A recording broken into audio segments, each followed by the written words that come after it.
Hello, welcome to session number 3, or rather chapter 3 in the series Programming Languages. Now, in this playlist, I have got 3 videos till now. The video number 0, which I say session 0, is almost 7 hours of programming in C. And this I wanted to cover because I wanted people to know a little bit of syntax, little bit of concepts, right? And then there were 2 sessions, session 1 and session 2. In session 1 I explained you .NET framework, .NET Core, .NET Standard, right, from Microsoft, that I'm going to use for development, and the language of choice was C#. So in this session I explained the background where this all C# thing fits in, right? In the second session I covered object-oriented programming, and I introduced 4 pillars of object-oriented programming: data hiding, encapsulation, polymorphism, and inheritance. Right now, here in session 3, I'm going to talk about again data hiding, encapsulation, polymorphism, and inheritance with an example, right? And I'm going to construct it as we go so that you can see the details. Now, the point to notice here is the 2 things which you should be very clear: what is a class and what is the object of that class, right? So what's the object of that class? Okay, so a class is basically a class is a plan. Okay, plan to construct something. Like, for example, if you are going to look for making a building, for example, right? So what do you have? You are looking at architecture plans. So let's see what pops up. Yeah, something like this. So this is basically a plan, right? What you're seeing, where is the where is what? There is a living room, dining room, bedroom, and then there are doors and windows, and then there are beds, dining table, there are these chairs and everything. There's a staircase and everything. So these are nothing but the members of the class or the object, right? Now, when this thing takes a physical shape like this, for example, then this would be called an object as per a certain class, right? Or as per a certain plan. So you cannot live in the plan, but once you instantiate, okay, an object of that class, you'll be able to use it. So basically this is a physical manifestation of a plan. So that is the relationship between class and an object, right? So that part is very clear, right? An object is a manifestation of a class. Okay, so basically that's an object. Now there are a lot of things, right? So what is inside a class, right? What do you describe inside a class, right? So I have 2 things inside a class. One is the method, then other is the fields, right? There will be other things, but to start with, we have got methods and fields. Now fields are nothing but the data, right? And methods are those which operate on that data or the fields, right? So this would form a class, right? So description of this class would be like that. Now when you instantiate an object out of the class, then it is going to have the physical manifestation of these fields, and then there is a certain definition of this method, right? So basically then there is a these methods are going to be operating on those fields, right? So these methods will be operating on those fields. So now the thing is, does it mean that a class cannot have its fields? Well, it can. Uh, does it mean the class cannot have its method? It can, right? Usually, a class or a method, a class may have a method or fields, which may be a member of a class, provided you annotate them to be static. So as soon as you say a static method or a static field, it becomes a member of a class, right? Now, without static, it would be a member of the object, right? So if static is not specified, then it will be a member of the object. Now you can have other decorations to a method or a field, like for example, you can say it is private, right? So a method can be private or a field can be private, right? So that means that only the members of that object have access to it. So for example, if I was to say this is object 1 of this class, and similarly if I was to instantiate another object of the same class. Now the methods are usually public if you can to call them from outside, but if you want to call them from inside the object from other methods, then it can be private, right? So these methods can be private, the fields can be private. So for example, let's say an employee, right?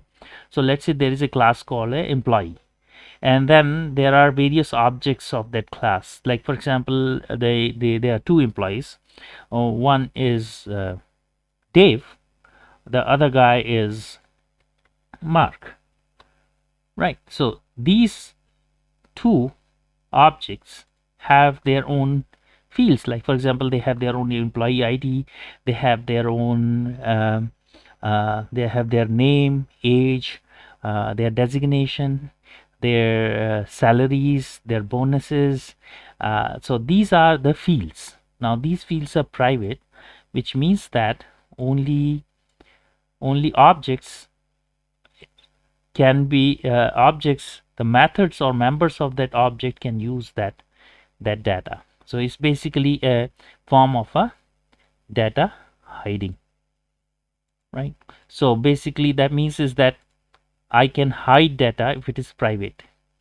I can hide data if it is private, and only the methods of that object can operate on those private fields, right? So this is a form of data hiding. Now what is encapsulation? Encapsulation is because I'm treating this thing as a unit. So this is one unit. So this is a unit, and I have encapsulated data along with the methods, right? So that would be called encapsulation, right? So now let's say these two are the example, like employee, these two are the employees of the same company, right? Dave and Mark, right? These two are different objects of the same class called employee. But let's say Mark has additional responsibilities, like he is a manager, right? So let's go with the examples. So let's just put in here examples. Okay, so we have a class called employee, right? So there is an example of this class called employee. Then we have got two objects of that class employee. One is Dave and other guy is Mark, right? So these are the two instances. Okay, now Dave is the member of the staff, and similarly Mark is also a member of the staff, but they have different roles. For example, Dave is a programmer. So Dave is a programmer, while Mark is a manager. Right. So basically the two class, so the class employee has some basic features like basic data which is common between the two, right? But then we have evolved from that concept of employee to a concept of programmer and manager, right? So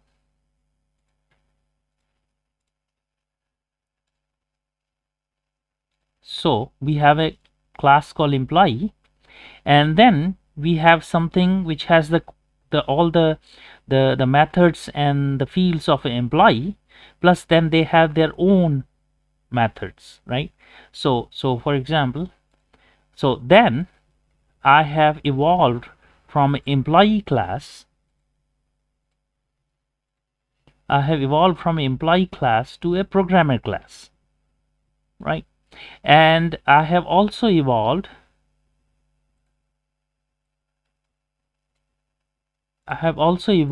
from the same employee class. Okay, I have evolved from the same employee class to a new class called manager, right? So both are employees. Manager is an employee, also programmer is an employee. Some things are going to be common. For example, Dave is going to have a name, Mark has a name.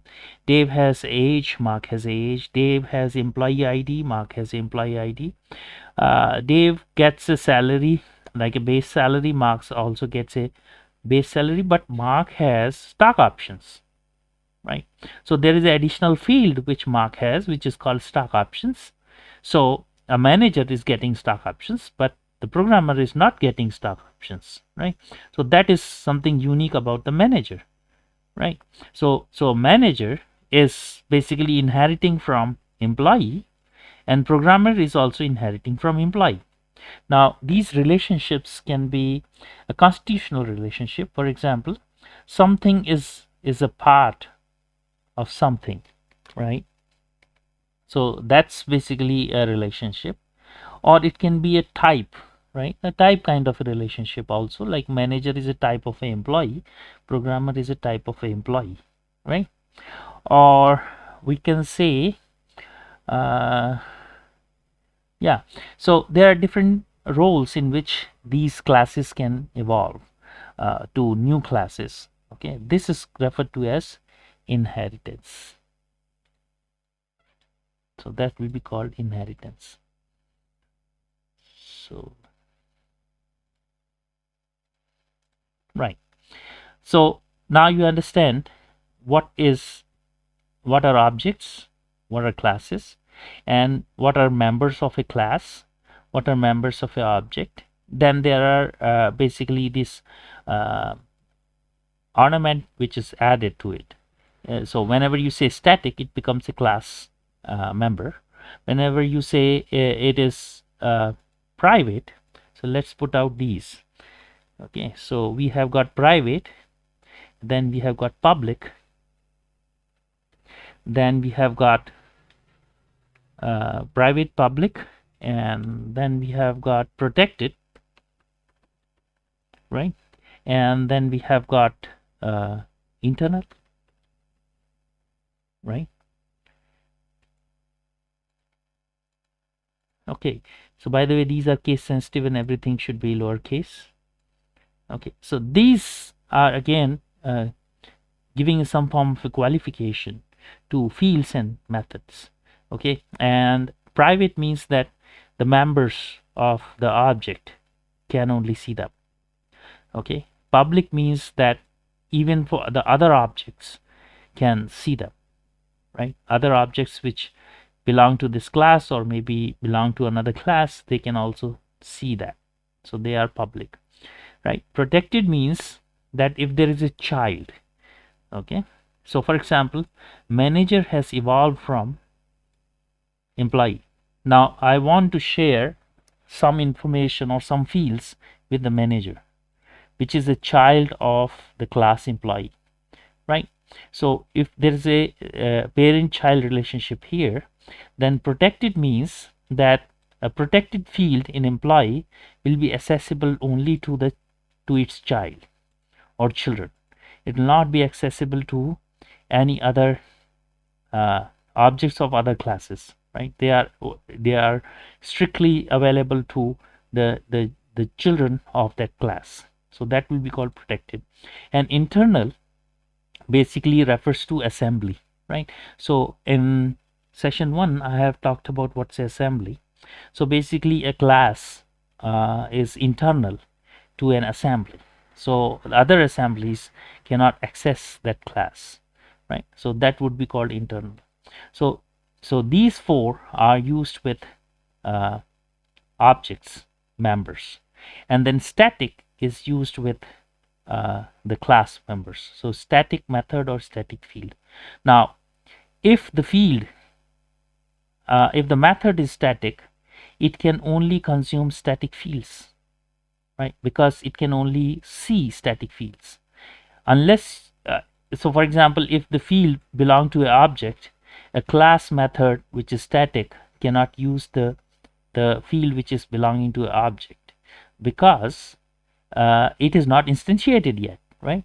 So as soon as a program starts, the classes come into existence, and as soon as the classes come into existence, their static members come into existence, and they have a different location where they are saved, right? All the data which is the fields of a which are static belong to a class, and as soon as they are created, they are initialized to their zero value. Mostly, let's say integer or a double, they take a zero value, or a string that takes a null string, right? Now again, these data, right, they are stored at different locations, right? Okay, so if for example if they are stored on a stack, okay, that's another dimension to know what these fields are which are stored on a stack. And then there are fields which are going, or the data which is going to be stored on a heap, right? So that's another dimension, right? So heaps basically are memory locations only, but they are managed by something called garbage collector. Okay, so basically garbage collector is nothing but a scavenger, right? So there is a chunk of memory which is allocated to a program, for example, and that memory after being used has to be discarded. In earlier unmanaged codes, this was the responsibility of the programmer, but in all the managed codes which you see in .NET framework or .NET Core, every code is managed. That means that the garbage collector is always looking at what is in the memory, right, where it is allocated, and how long is it being used, right, and stuff like that. Okay, so there are two locations where things are stored. For example, string. Okay, strings are not stored on a stack. Strings are stored on heap, right? And strings are a special kind of arrays. Arrays basically go on a stack, but strings are on a heap, right? And there are things which differentiate a string, right? So we will talk about it later, right? So here for the concept, this is clear. Now what am I going to do? I am going to create a class called employee, and then I'm going to create a class called a manager, right? So I'm going to create a class from that called manager, right? And I want to demonstrate these four concepts. Now the last concept is polymorphism. Now if you see the structure of a method, right, so what does a method look like? So let me explain you what is polymorphism. Okay, so when I talk about a method, right, it usually starts with one of these, right, whether it's a private, public, protected, internal, or static, right? So for, let's say, we keep it as public, right? So we call it public. Okay. Okay. So now it returns a certain return type. Okay. And then there is a name of a method. So this is a return type. Okay, so this I will put in italics, and this is the method name, right? So this is a method name, and then there is a parenthesis here which has got arguments. Let's say arg1. Okay, so then it will be of certain data type. So it will be of certain type arg1, or I can say type 1 arg1, comma type 2 argument 2, and so on, right? So this is called the argument list, which is in these two brackets, right? And then there is a method name, and then there is a return type. So it basically any method returns only one variable of a certain type, right? So this is how a method is defined. And then there are two curly braces which mark the beginning and end of the method. Now if you let go the return type, if you consider from here to here, right? And let me give it a color, right? So this is called the signature of a method, right? So I can have two methods which have different signatures, right? So they can have same name, like this name remains same, right? So let's make this red, let's make this red. So these two names remain the same, but then the argument list is different, so or in a different order, right? And let's say this is 3, and then argument 3, and so on. Okay, so this constitutes, okay, so this constitutes a signature of a method, right? So this is a signature. Now these two signatures are different no matter if the name is the same. Okay, the name may be same, but the argument list is different, right? So these two methods are same name but different argument list, so they are treated by compiler as different, right? Now that means that I can have a method to work on, for example, let's say integers, and I can have the same method working on double or different data type, right? When I call them, depending on the arguments I pass, the compiler will itself choose which one is the suitable method. So that is referred to as polymorphism, right? So this is polymorphism. Now if I was to use the same argument list also, okay, Control C, if I was to use the same argument list, sorry about that, okay, so the argument list remains the same, the name is also the same. Let's say this is a different return type.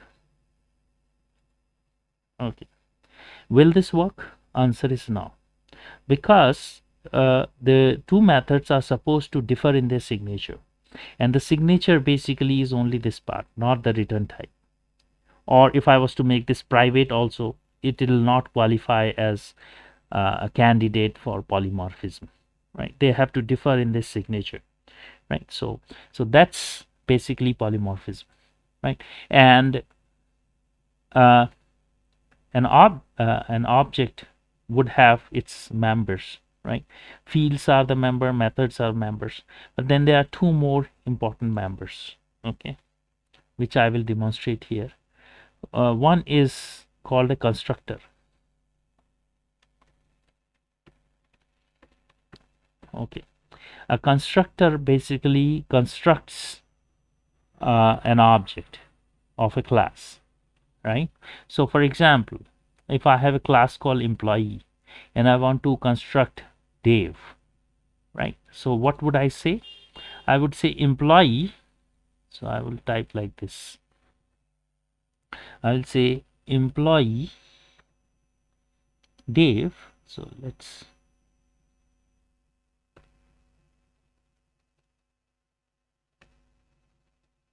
okay, I don't want this italicized. Okay, employee Dave, right, is a new. So new is again a keyword. New employee, and then this is done like this.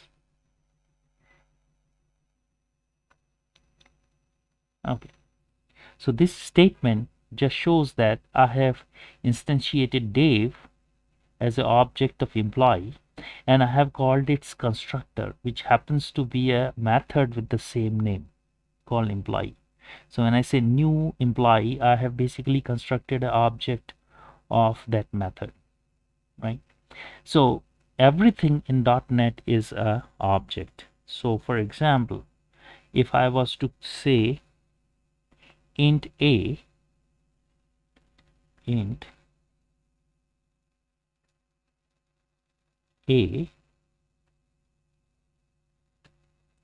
equal to 5. Okay, so this is a valid statement. It says integer a is assigned a value of 5.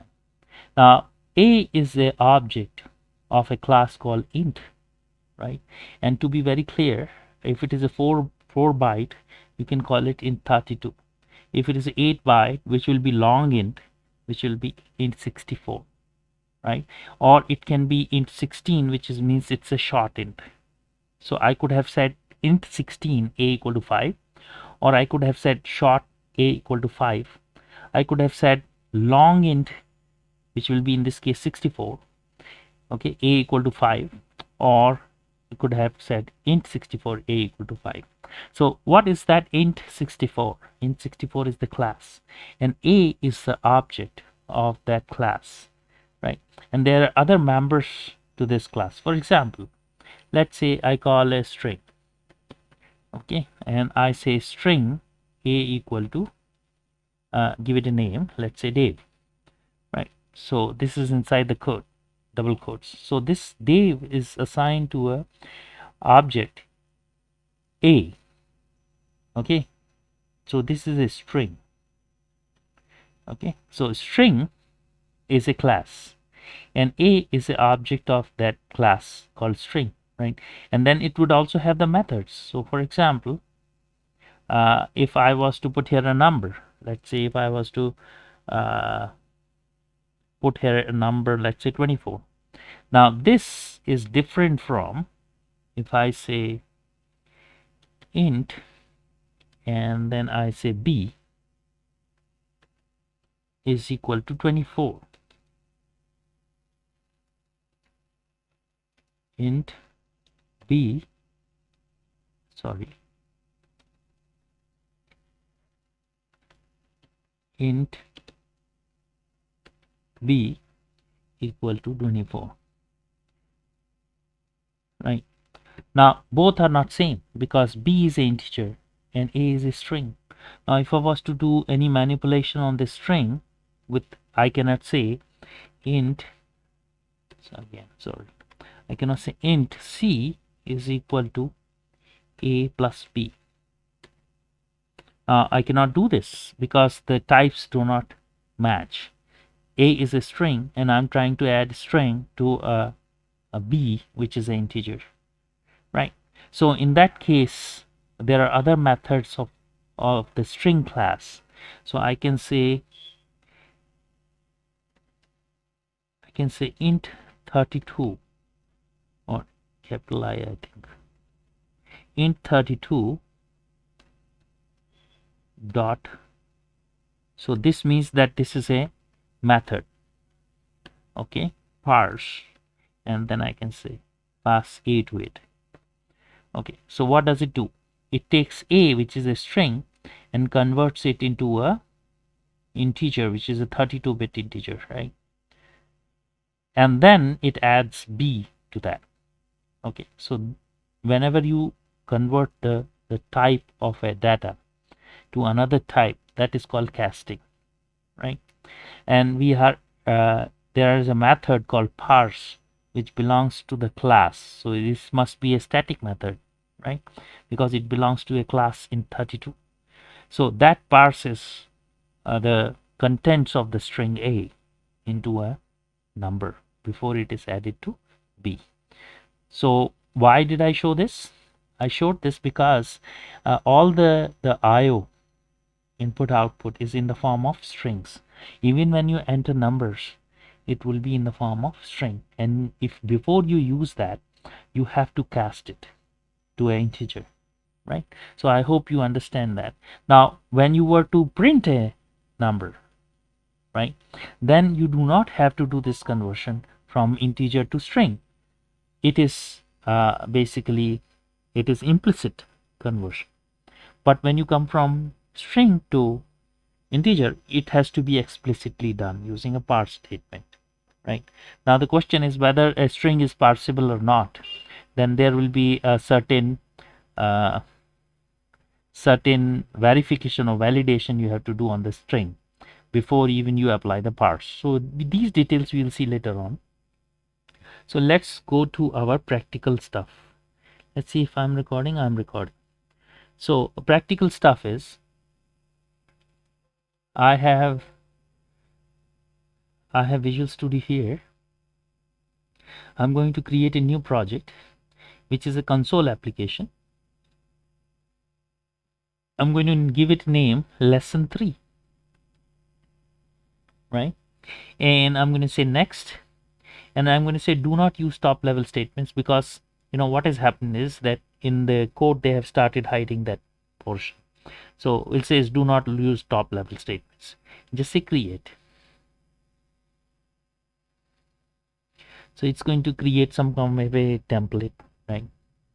And the template basically will show you that there is a namespace by the same name, lesson 3, and then there is a static method inside it. Okay, so there you go. Okay, so you have a namespace called lesson 3, which is the same as the solution name, and inside it there is an internal class which is basically in the same assembly as lesson 3. It cannot be accessed by any other assembly outside, right? So internal class program. So there is a class. Inside the class there is a static method called main, which is an entry point. Now this static basically says that this main is a class member of program class, and this main returns a void. It doesn't return anything, but it receives an argument which is a array of strings which is under args, and then it is trying to write hello world. So you know I can remove that. Okay, another thing is that these arguments can be passed from the command line, right? When you basically run this program, you can provide it at the command line, or you can provide it in object properties, the properties of the solution. Okay, so I have already shown you that. Now let's say I want to create a class. So basically I can create another internal class. So I can say internal, and I can say class. Okay, and I have to give it a class name. Let's say it's called employee, right? And then it has got a body of its own like this. Okay, so now the class employee has, let's say it keeps a track of how many employees are created. So let it say it keeps a track of count. So I'll say static. Okay, and then says count, static integer count, int count. Okay, and I can give it static means I can also give it a value, or if I don't give it a value, it takes a value of 0 by itself, right? So this is a class member, It's a member of class employee. Whenever class comes into existence, count comes into existence, and it is initialized with a value of 0. Now there are other fields of a class. So this is a static class. So I can put here a note to myself. Okay, class field. So this is a field which belongs to that class. Now then there are fields which will belong to the object of this class. So I can say here private. Okay, and I can say here string, and I can say here name, and I can say here phone number. Okay, now people may say, why phone number? A phone number is a large 10-digit number, may not fit inside an integer, so I'm putting that as a string. Okay, then I can have a private integer, and that integer can be age, and that integer can also be employee ID. Okay, employee ID, and so that's there. Again, this field is private, and then besides phone number I can also take the address. Okay, so these are the fields. Okay, now I can make these fields visible outside, uh, you know, and they belong to the object. Okay, and that I can do through properties. So what's the difference between field and a property? A property is nothing but a connection between the underlying data field and its visibility outside. So it's just like a connection, and I can declare whether this connection is a one-way connection or a two-way connection. What do you mean by one-way connection? Whether I can just read only, or whether I can write also, or whether I can only write, not read, right? So this can be done through a property. Now, so how do I declare a property? Properties are usually public, right? And I can the property is going to return the same type as the underlying field. So for example, name is a string, so I can say that there is a property called capital name, which is a property, right? And then it is followed by this, and then it comes up with okay, and then it comes up with get and set, right? So when I say get and I put this and I say return, so I can just press a tab, it does that. Okay, so what am I doing? Whenever this property called name is queried, it can return the value of name, but it cannot write the value of name. If I want to write it, I would have to put here set, and then again inside the set I would have to say name equal to value, this. So now this property called name has a two-way channel to the internal variable called name. So this small name, which is a field, it's not accessible outside, but this property name is accessible outside, right? It is accessible outside as a two-way connection. Either you can set it, or you can get it. Either you can write it or you can read it, or I can just say that this is a read only, so there is no set, it's only a get. So that means that I can read this property, but I'll not be able to write it, right? So I can go ahead and declare a set of properties. Okay, and then it can be a string, and then it says a phone number. I can just press tab and that's it. So again, I can have others also, right? Public, and then I can do a int, and then I can do a, so let's do the strings first. String, and then it just shows up by itself, so it is intelligent enough. It says, okay, now you are trying to get a property called address. Then similarly public, and then I can say int, and then it says age. I can press tab and I'm done. And then what remains is the employee ID, right? And I'm going to put that also. It's a public, and then I say int, and then I would say emp id. Or so here let's not give it the same name, capital. Similarly, let this be age, and that be emp id, right? And I can say get, and I can say here return, and employee ID.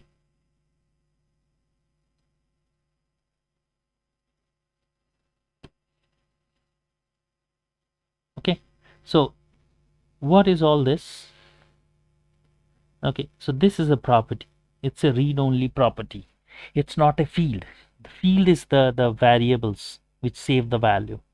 While here, property is a connection with the outside world, right? So this is there. So I have just explained you that. Now let's go ahead and create a constructor for employee, right? So the constructor is always going to be public. If it is a static class, the constructor is supposed to be static, right? But if it is not a static class, then the constructor is just, public. Okay, public, and it doesn't return anything, so it says employee, and then it receives certain arguments. Okay, and it has automatically put in string name, phone number, address, age, employee ID, and if you press a tab, it accepts that. So I have written, so this is basically a code completion property of Visual Studio. So you see how quickly I created this thing. Now name is fine, phone number is fine, address is fine, age is fine. Employee ID is something which I don't want somebody to provide me. Okay, what I'll do is I will say employee ID is going to be equal to plus plus count. Make sense? Okay, so as I keep creating the employees, the objects, the class member or class field count is going to keep a count of how many employees I have created. So that becomes an employee ID, right? So this is very simple. Now let us take an example. Now before that, now you see these fields are private, so I can go here, I can say employee,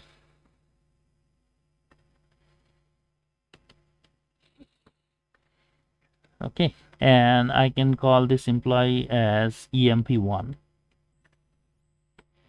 correct, equal to new employee. Okay, and here I'm supposed to provide all this, right? So for example, I can provide my name, and then the next is also a string which can be my phone number, right? And then I can provide address, which is again a string. So I'll put a very simple address. I'll call this as hash. I think hash is acceptable too, and say plot number 48. Okay, and I can say builders. Just 1 second. Okay, sorry about that. Okay, so I have instantiating that.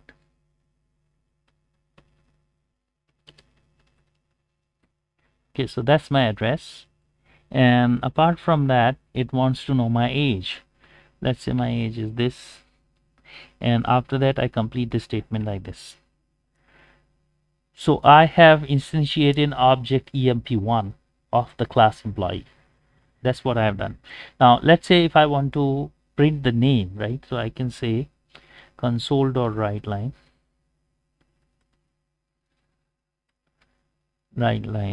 emp1 dot, so you see here name is a property, it's a read-only property, and I'm going to write it, right? So if I run this code, so I can say build solution.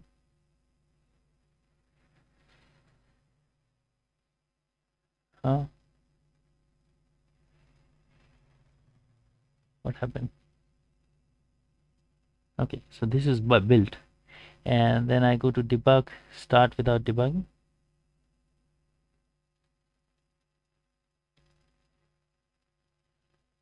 So it prints my name here, right? So I'm using that property to access my name.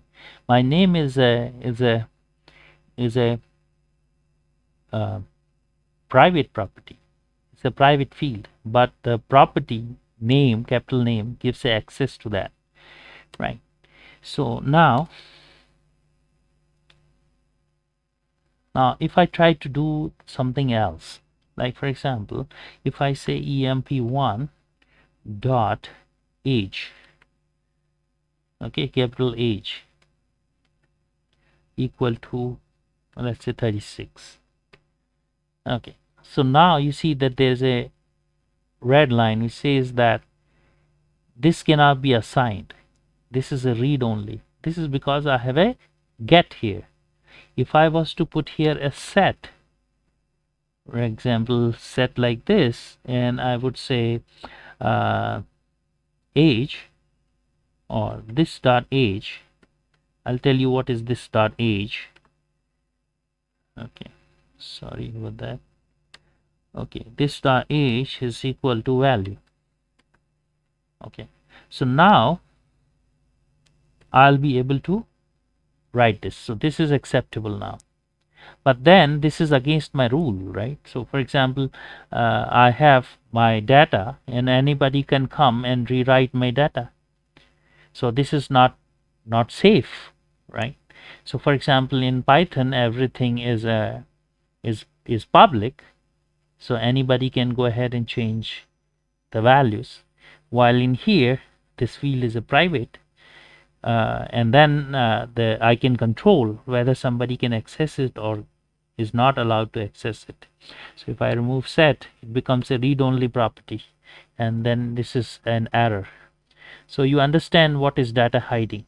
So I have hidden the data in some sense that people cannot write to it, they can read only, and it is created at the time of instantiation, right? So this is an example of data hiding, or this is also example of encapsulation, right? So there are fields and then there are methods. Now, the method here is a constructor here. Now can I write other methods? Right, I can write methods to assign it. So one thing is there, once you add a constructor, then there is a default constructor which is empty, it goes away. So you have to add a default constructor if you still want to create an object without instantiating in this way. So I can say, okay, and I can say this, and then that can be, okay, so this is another constructor. Okay, it's the same name, but then the argument list is empty. And what do I do inside this? I can say plus cnt, right? So that's there, and then I can say this refers to basically the object of that class which will be instantiated. This dot empid is equal to cnt, or I can basically just do a plus cnt here. So first increment it and then assign it. So I can remove this, right? So now you can see I have created another constructor. So these two have the same name, but they have different signatures. So this is an example of polymorphism, right? Okay, so what's the next thing I'm going to show? Once I have this option, I do not have to instantiate like that. I can create another one. I can say employee, and I can say emp2 is equal to new employee. Okay, employee. Okay, and as soon as I put a bracket, it gives me two options. This is empty, and if I go to, so this is the other one. So these two are different signatures, you see. IntelliSense has caught that. They are two methods of different signatures, right? So you can choose whichever you want to, right? So there are two constructors. I'm calling a blank constructor. Okay, now I would have to populate it, right? For that, I can write a public function to populate it, right? So in this case, the object was populated by the constructor itself. Now I want to give this option for people to be able to populate it, so for using some form of a form, right? So let's say I want to make a software which keeps account of all the employees, like a ERP software, right? So I can use this kind of a form input, right? So we'll see later in Windows programming how to do that. Okay, so I'm going to write another method which is going to populate this, because I have instantiated using a blank constructor, so I have to populate it. So I can say public, sorry, I can say public, and then I can say return is a void. So basically constructors do not have a return type, but the methods are supposed to have return types, and whenever there is a method other than void, there has to be a mandatory return statement at the end of the method, right? So let's say here it's void, and then say populate object, right? And then I have argument list. It again doesn't receive anything. Then I have this. So I have writing a method which is going to populate this. So what do I do in this method? I can say console, sorry, console dot writeline. Okay, I can prompt the user. Okay, so this is a new line character. I can say please enter employee details. Okay, so I can call this method to enter employee details, right? Okay, so the next thing I'm going to do is console.writeline, and I can say employee's name,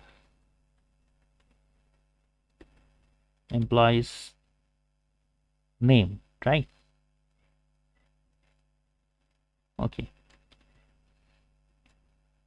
Okay, and instead of writeline, I'm going to use write, because writeline will cause a carriage return, which I don't want. Okay, and just say this, and then I'm going to receive the input. So I will say this dot name is equal to console dot read line. So it's going to read from the console something, right? Okay, sorry about the interruption. So yes, I'm writing a method for this class, and this is public, and the purpose of this method is to populate this object of this class. Now one of the constructor was populating it this way, and the other is going to ask the input from the user and then populate this. So what do you have here? We have got the name. Okay, so it is going to ask for the employee's name, and employee's ID is already there, right? It's a part of the constructor itself. It's coming from the static variable count, so we do not have to do that. So apart from this, we have to do console.write, and here we have to ask for employees age. Okay, so we'll say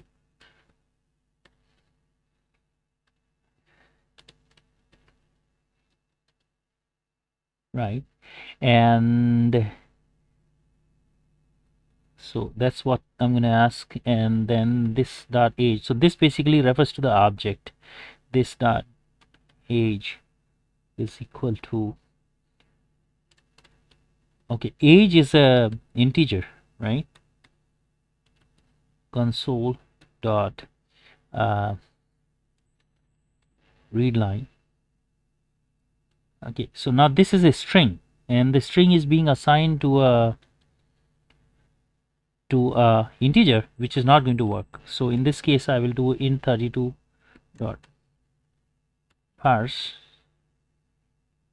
and then I am going to parse this and then assign to the age, right? And then I'm going to say console dot write.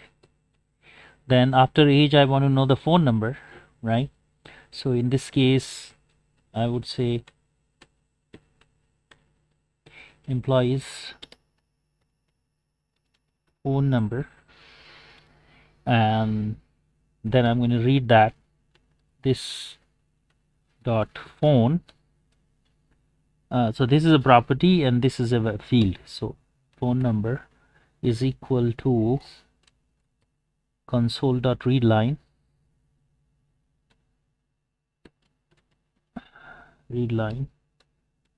so this is a string going to a string, so we don't have to do anything.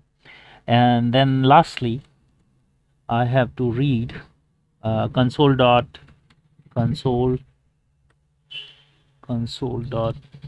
write, and I have to write here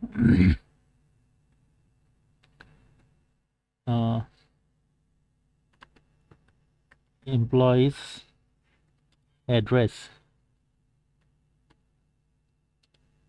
right? And then I say this dot, again this is a string, okay, is equal to console dot read line, and that's it. So basically I have populated the employee object using this function, and which is declared public and doesn't return anything, it doesn't receive anything, but it asks a series of questions, right? So besides this I also want to do another thing, which is going to be a boolean whether the person is a manager or not. So I'm going to say private, right, and I'm going to say boolean, and I'm going to say is manager, right? And when I'm constructing it I can assign that, so I can say this dot is manager equal to false. Okay, so that done. And the second constructor also I would do the same thing, this dot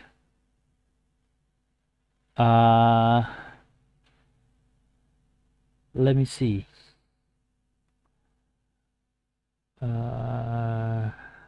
yeah, let's do this, is manager equal to false. Okay, so I'm constructing the employee object by two constructors, and these constructors have different signature but the same name. That means that this is referred to as polymorphism, right? So this is an example of polymorphism. Another thing is I am going to have a function to write all the details, so I can say public void detail objects, right, and it doesn't receive anything, and I'm going to write a bunch of statements. So I'm going to say console dot Writeline. Okay, and first I will give it here new line character, and I'm going to say details. So I don't want this gap.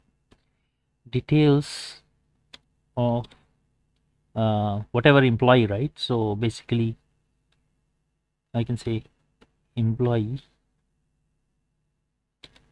with ID as, and this is called placeholder. So in a string I am putting in here some form of a formatting. So curly braces with a position 0 1 2 3 4, and accordingly the position will be filled in here instead of 0. So here I can say this dot employee ID, correct? Okay, and here I'm going to start writing other things like console dot write line, and here inside it sorry, employees name, and here I'm going to put in the placeholder, and I'm going to say this dot name, correct? And then I can say console dot write line, and here I'm going to say employees age, and notice, just 1 second. Okay, so employees age,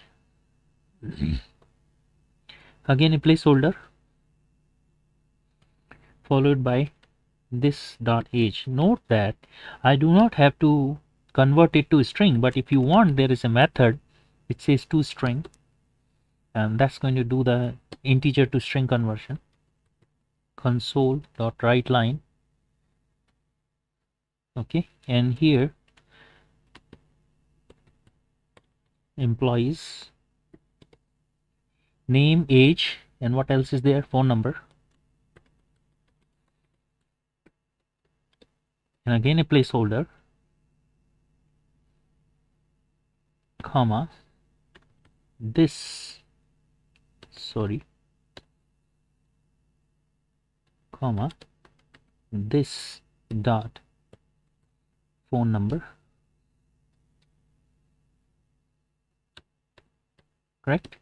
And console dot write line, employees address, right?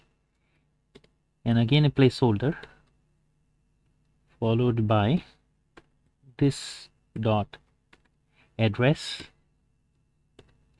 and that's it. So basically I have almost printed console dot write line, and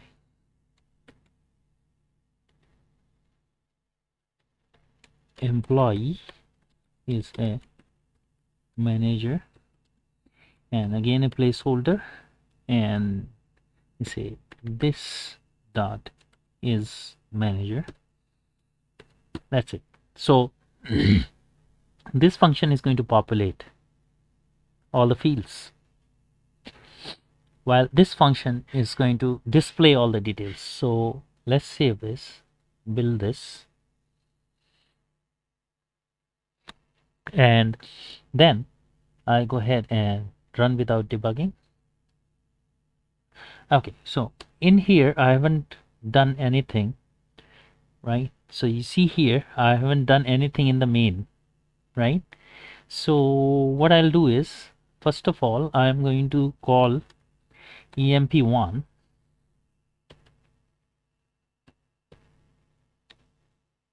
dot, okay, so this is the object, and the method is display, right, or detail. So detail object, and I'm calling that function on that. So this will detail all my information here. Next time I'm going to say emp2 dot populate object, and this is going to ask the user for the inputs for the second employee, and then it's going to go ahead and it is going to again display the details of the second employee. Okay, so what I'll do is I'll just save it and build solution, and I'm going to say debug start without. Okay, so this is my first employee and its details. So it's basically called over here emp1 detail object, right? For the second one, it is first going to populate it. So it's instantiated with a constructor which is empty constructor. Now it has to ask the user for all the inputs. So let's say we give some input: Suresh, age is 34, and phone number is, let's say, 917-268-2228, and then let's say address is hash 3, so let's say apartment 3, same place, plot number 48, and builders society, right? So this is done, and once you have entered, you see that it is going to display. Now notice that the details of employee with id 2, so basically CNT is updating whenever you instantiate. Count is updating, so count is basically initialized to 0 only once when the class is created, and every time you are going to instantiate, the constructor is updating the count by 1, and that is assigned as an employee ID. So you see this, that 2 employees are there and their IDs are entered here, right? Now let's do one more thing. Let's add here inheritance. So let's study what is inheritance.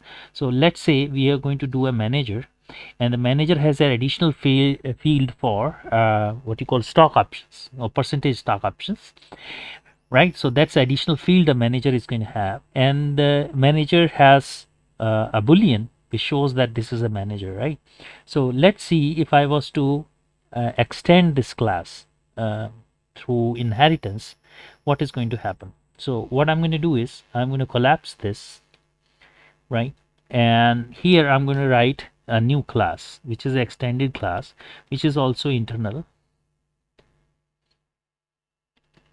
right? And this is a class called manager, and this manager class extends employee class, right? And then I can write this class.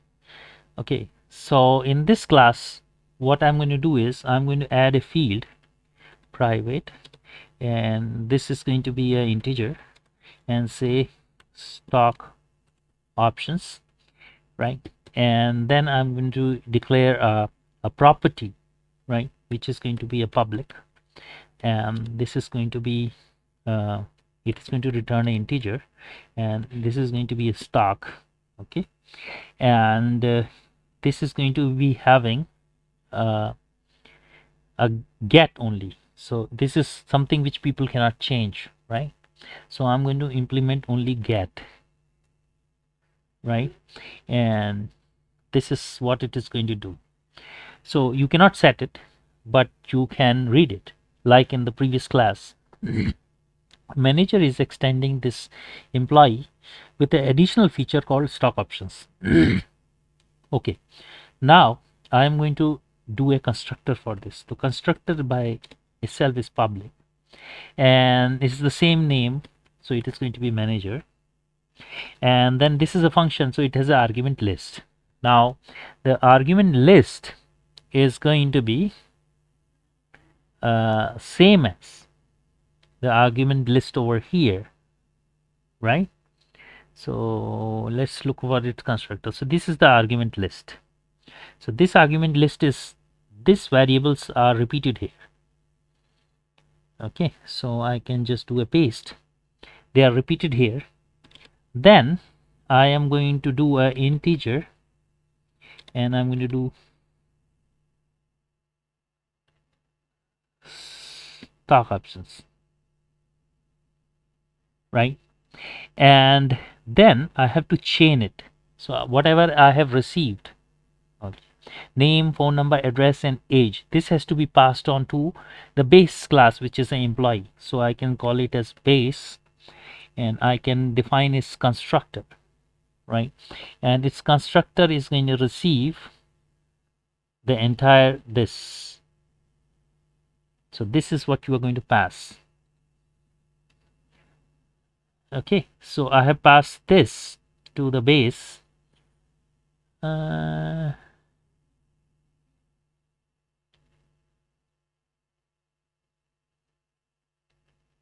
And following that,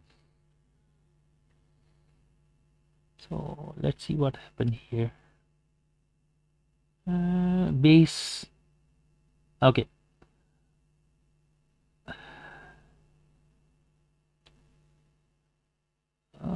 How do I call this?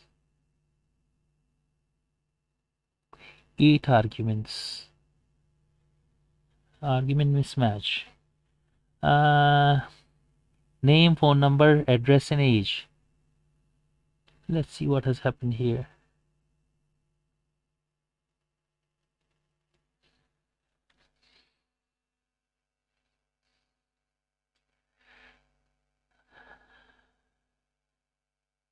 Okay, so this is, I have to just pass on.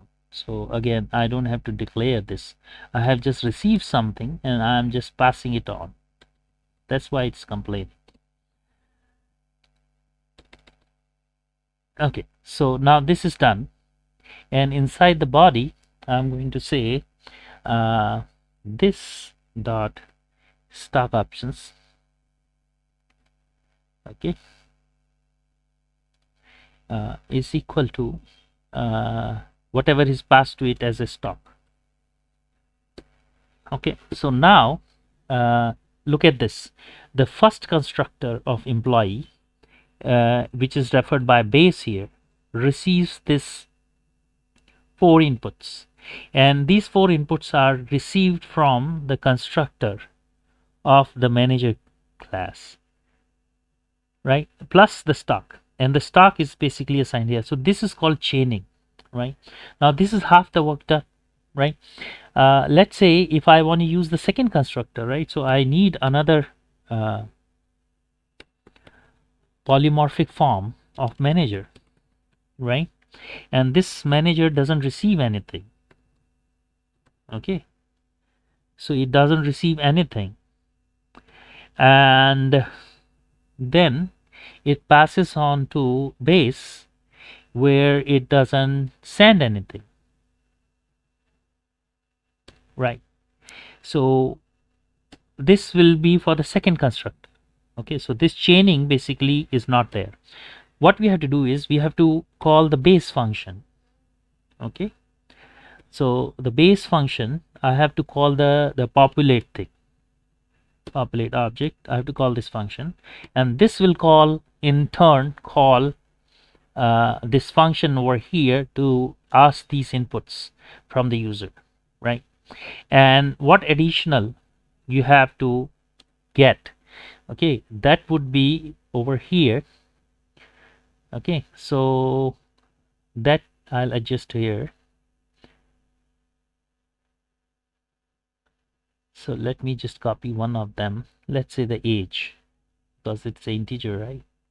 So I'm going to say copy, and I'm going to say paste. So it is going to write that what is the stock. Okay, so percentage stocks. So let me just put here a percentage sign. Okay, percentage stock, and console.write. So this is the input. Okay, so I'm asking the user to enter the stock details. Okay, and then this dot stock options is equal to console dot read line.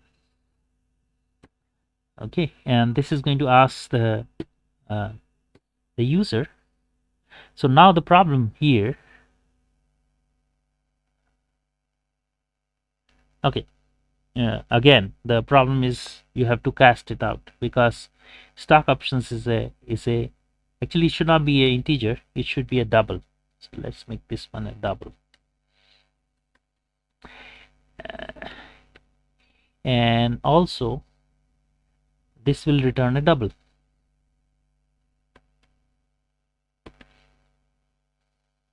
Correct, and this would be a double.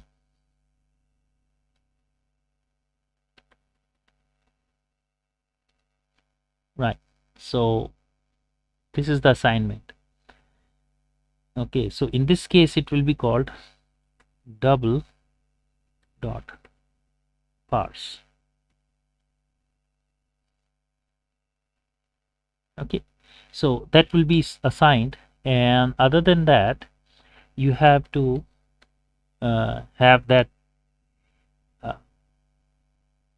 that assignment of count is already done in this one, count plus count. So id is taken care of.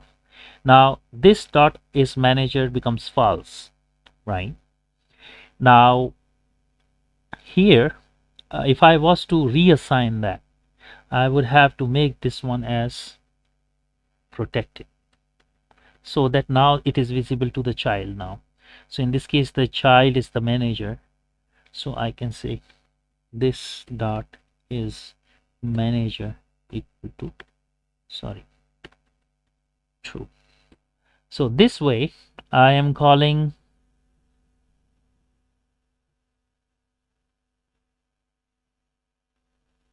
so when I'm instantiating,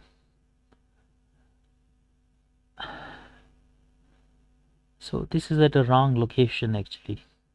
This code should not go here, the code can go here in public void populate obj. Now this is the same name, but it is not the same because now it belongs to that object. So now here I can cut this out from here, I can place it over here, right?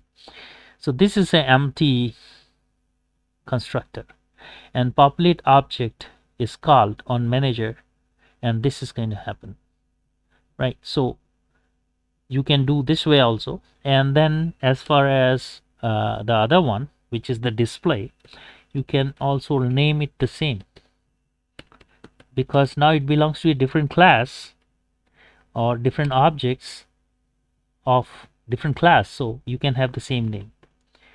detail, let's say, what is it called, detail obj. Okay, so this is done. Again, to write it, I will call base dot detail obj, right? So that would be called, and then I have to write some additional information, right?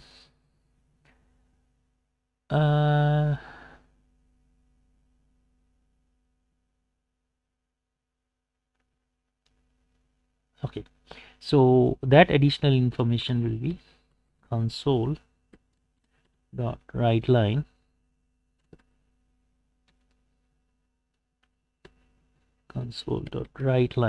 and here I will say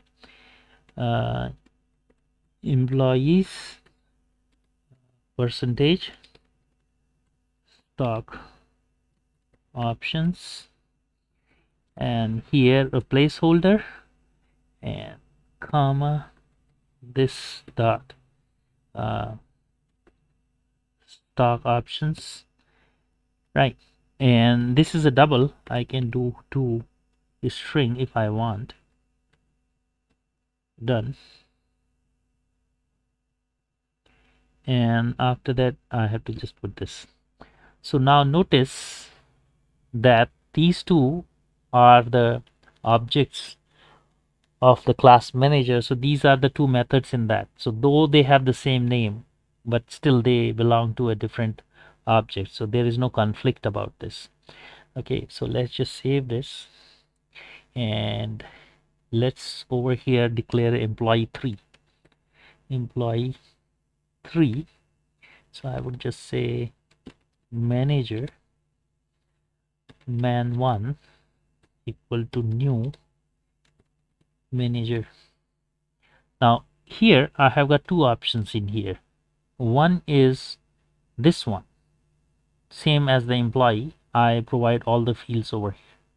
So there is nothing special going on here, but if you want, you can check it. So let's check this. So let's put here Ramesh. This is hard coding, right? So Ramesh, then I have to put the phone number, 820-843-3513, let's say, and then I have to put here address. Okay, so here the address I'm going to put apartment number 4, plot number 48, builders society. So that's there. And then what is it asking for? Age. Let's say age is 50, and let's say stock option I'm going to give 10%, and that's another way of constructing it. And then I should say man 1 dot detail objects, and what it is going to do is it is going to run that method from the object man1. So I'm going to say build solution, and I'm going to say debug start without. Okay, so here this is the employee which I have hard coded in here, right? So this is that. Then I am going, it is asking for the second employee, so I will call it him Suresh, and age is 34, and phone number is 917-268-2228, and address is #3,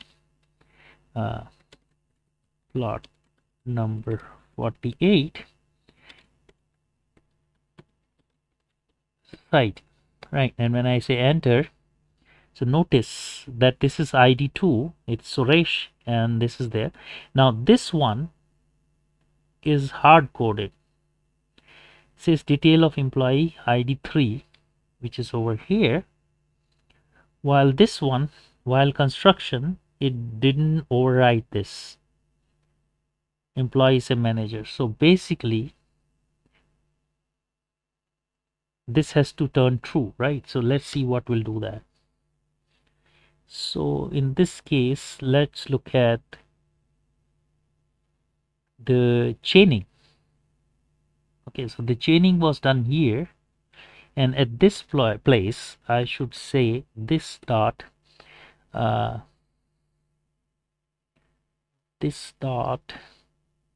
is manager equal to true, correct? So basically the chaining is done, but this is taken care now here. What about the second one? The second one is taken care over here when you populate it, right? If you want for uniformity, you can take it out of here and you can put it over here. That will also do it. Okay, so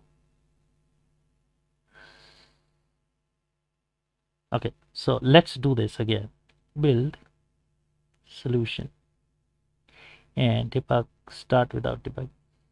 Okay, again Suresh 34 917-268-2228, and address is #3, plot number 48, builder society, and that's it. So now here, now the manager is taking true. which is correct. For the other entries it is false. So there are 3 employees. 1 is hard coded, 2 is entered, 3 is hard coded. What about the third one being entered, the third option, right? So let's just cancel this and let's go back in here, and under the main I'm going to do another manager. Okay, and here I will call this as man2, and I have a new empty constructor of a manager. Again, it says there are 2 options. I will choose the empty one. The empty one is going to do manager is equal to is manager equal to true. That's what it is going to do, correct? So let's, once it is done, on man2, sorry, man2, I'm going to call populate objects. So this is coming from the extended class. Okay, and then I'm going to say man2 dot detail objects. Okay, done. So now I have got 4 employees, right? So let's just build solution, and let's just say debug, start without debugging. So this is the last time I'm doing this. Suresh, age 34, phone number 917-268-2228, address is #3, plot number 48, builders society, correct? So this has done 1, 2 and third employee. Third employee is a manager. This is hard coded, but the fourth one, which is manager 2 here, employee, I have to put in the details. So the details can be LATHA, Latha, age is 49, and phone number is 990-262-8872. Address is hash. So 3 people are already residing in 2, 3 and 4. Let's put Lata in 5. 5, plot number 48, builders society. So that's the address. Stock options. Now you see, earlier we had hard coded 10%. Now we want to give, okay, so here why is it displaying 0? Okay, anyways, we will correct that, not a big deal. Let's give 20% to this. Okay, so now Lata's information is entered here, but then it is displayed over here, and stock options is 20%, is a manager true, and the rest of the details are entered for Lata. Okay, so the only mistake I have to correct here is console dot while populating. Okay, so while populating, this is the place, right? Say, okay, so what did I do here? I explained you what is polymorphism. I explained you what is encapsulation. I explained you what is data hiding. Okay, I've also shown you inheritance and how do you use protected variable in inheritance. I have done 2 constructors which are polymorphed, right? For employee, 2 constructors. For manager, which is the extended class, there are 2 constructors. Okay, one receives the entire hard coded input and then change the variables back to employee, the base class. The other one is basically calling populate function, which calls the base function, and then whatever additional information is there with the manager, it asks that. While detailing, it calls the base detail object, and then it writes what additional information is available for the manager. So this completes description of an exercise on data hiding, encapsulation, polymorphism and inheritance, and I have tried to explain you with an example what all these are. So I'm going to stop here, right? Thanks a lot. Thank you.